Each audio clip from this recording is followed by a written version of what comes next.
ಘಟ್ಟದ ಹಂಚಿದಾಯಿ ತೆಂಕಾಯಿ ಬತ್ತು ತೂಯಿ ಅಲೆನ ತೆಳ್ಕೇದ ಪೊಲ್ಲು ಗುತಾದಿನಾಡಿಯೇ ಘಟಿಯ ಇಳಿದು ತೆಂಕಣ ಬಂದು ಅವಳ ನೋಡಿ ನಿಂತನು.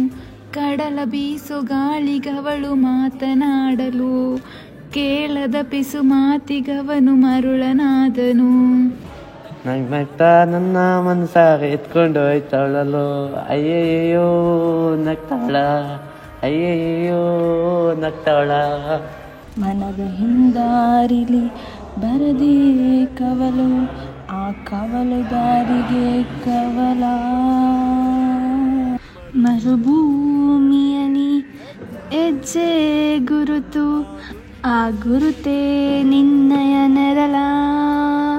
ಮನಸ ಬಿಚ್ಚಿಟ್ಟವನ ಬರೆಯಲು ಮೌನದ ಕವನ ಪದಗಳೇ ಇಲ್ಲದ ಸಾಲ ಇಳಿಸಲು ಹಾಳೆಯು ಮೇಳು ಸೇರಲು ರಂಗು ಮಾಸಿತು ಶಾಯಿಯ ಗೀಚಲು. ಸಮಯ ಸಾಗುವ ಗತಿಯ ತಡೆಯುವ ಪರಿಯ ನಾ ಕಾಣೆನು. ಕಳೆವ ಸನಿಹದ ಕ್ಷಣವ ಮೌನದ ಕ್ಷಣವ ಕೂಡಿಡುವೆನು. ಶ್ರಾವಣ ಕಳೆದು ಮರಳನು ಅಳೆದು ದೂರವ ಸರಿದು ಕೂತನು. ಕಡಲ ಬೀಸು ಗಾಳಿಗವಳು ಮಾತನಾಡಲು ಕೇಳದ ಪಿಸು ಮಾತಿಗಿವನು ಮರುಳನಾದನು.